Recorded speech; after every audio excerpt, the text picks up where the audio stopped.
Bah, en tout cas, restons dans un univers réjouissant avec Saki. Alors, Saki est un auteur britannique, né en Birmanie en 1870, il me semble, et qui est rentré à Londres 2 ans après sa naissance, parce que son père était directeur de la police en Birmanie, quelque chose dans ce goût-là.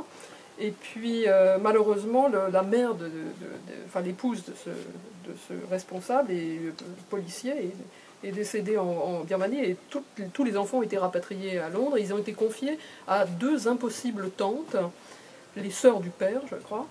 Et c'était une espèce de surenchère entre les 2 femmes, à qui se montrerait la plus intraitable et la plus folle des 2. Enfin, donc apparemment, ça a quand même laissé des séquelles à ce malheureux Saki, qui ne s'appelle pas Saki de son nom, qui s'appelle en fait Hector Hugh Monroe, et qui a choisi ce pseudonyme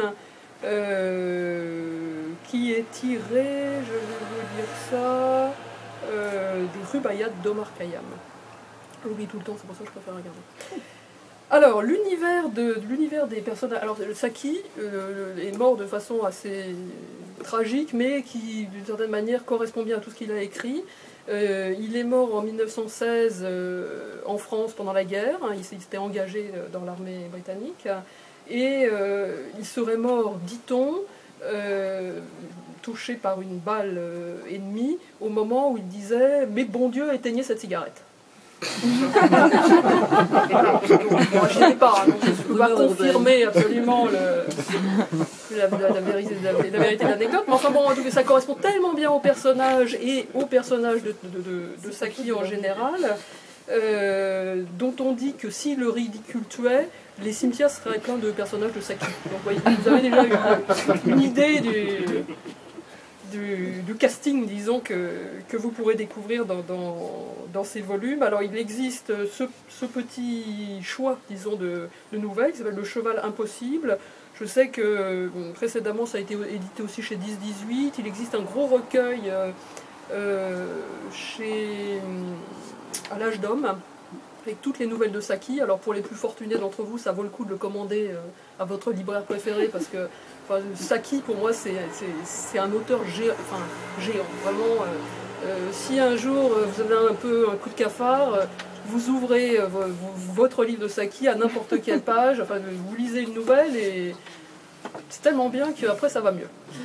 Même si ça ne règle pas vos problèmes. Mais vous êtes déjà de meilleure humeur, donc vous aurez peut-être plus de facilité à les régler. Voilà, donc les personnages de Saki sont des personnages édouardiens, souvent assez ridicules. Mais naturellement, on adore les personnages ridicules, enfin moi en tout cas je les affectionne particulièrement. Donc chez Derbohm, on en a une belle galerie, et chez Saki, ça continue. Donc là j'étais quand même extrêmement ennuyée parce que je ne savais que choisir. Je me suis dit, bon, qu'est-ce qui va le plus les faire rire? Enfin bon, alors je me suis résolue à en trouver une, pour vous lire le début en tout cas.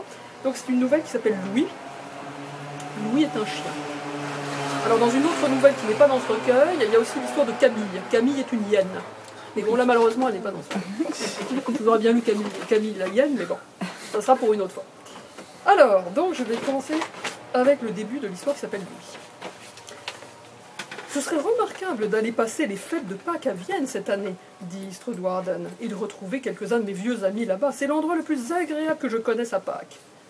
Je croyais que nous avions décidé de passer nos vacances à Brighton, interrompit Lena Strudwarden d'un air à la fois attristé et surpris. Tu veux dire que tu as décidé que c'est là que tu irais pour Pâques, répliqua son mari. Nous y sommes déjà allés à Pâques l'an dernier, aussi pour la Pentecôte, et l'année précédente, nous sommes allés à Worthing, et avant à Brighton. Il me semble que ce ne serait pas mal de changer totalement de paysage pendant que nous y sommes. Le voyage à Vienne coûterait très cher, dit Lena. Tu ne t'occupes pas souvent de faire des économies, dit Strudwarden. Et de toute façon, le voyage à Vienne ne coûtera pas plus que les déjeuners sans intérêt que nous offrons généralement à des relations tout aussi dépourvues d'intérêt à Brighton. Le seul fait d'échapper à tous ces gens-là serait déjà des vacances. Le ton de Strudwarden était loin d'être paisible. Lena Strudwarden garda sur ce sujet un silence dont le calme n'était qu'apparent. Les groupes que Léna réunissait autour d'elle à Brighton ou dans d'autres stations balnéaires de la côte sud étaient composés d'individus qui étaient peut-être ternes et insignifiants, mais qui possédaient à fond l'art de flatter Madame Strudwarden. Elles n'avaient aucune intention de renoncer à leur société et à leurs hommages pour se plonger parmi des inconnus indifférents dans une capitale étrangère. « Faudra que tu partes seule, si tu tiens à aller à Vienne, dit-elle. Je ne peux pas abandonner Louis, et un chien est toujours une terrible source de soucis dans un hôtel à l'étranger, sans parler de tous les ennuis de la mise en quarantaine quand nous rentrerons. Louis mourrait s'il était séparé de moi, même pour une semaine. Tu ne t'imagines pas quel chagrin ce serait pour moi. » Léna se baissa pour embrasser le petit bout, le nez du tout petit loulou de Poméranie marron qui était étendu sans réagir, confortablement installé et couvert d'un châle sur les genoux de sa maîtresse. « Écoute-moi, dit Strudwarden, cette éternelle question de Louis devient un problème ridicule. On ne peut rien faire sans rien prévoir sans encourir un quelconque veto imposé par le confort ou les caprices de cet animal. Si tu étais un prêtre au service de quelques fétiches africains, tu n'arriverais pas à établir un code d'interdiction plus compliqué. Je crois que tu demanderais au gouvernement de repousser les élections législatives si tu pensais que le confort de Louis devait en souffrir si peu que ce soit. » En réponse à cette tirade, Madame Strudwarden se baissa à nouveau pour embrasser le nez brun, toujours parfaitement placide. Toute son attitude exprimait la conduite d'une femme dotée d'une nature merveilleusement douce qui, pourtant, ferait périr le monde entier plutôt que de céder d'un pouce si elle était sûre d'avoir raison. « Ce n'est pas comme si tu aimais vraiment les animaux, continua Strudwarden, dont l'irritation se faisait plus vive. Quand nous étions à Kerryfield, tu n'as pas fait un pas pour promener ce chien. Même quand il ne tenait plus en place, et je ne crois pas que tu sois entré dans les écuries 2 fois dans ta vie. Tu te moques de ce que tu appelles des embarras ridicules quand on parle de l'extermination des oiseaux pour se servir de leur plumage. Tu te fâches contre moi si j'essaie de défendre un animal maltraité ou surmené sur la route. Et pourtant, tu t'entêtes pour que tous les projets que nous pourrions faire soient soumis au confort de ce stupide petit tas de toiles et d'égoïsme.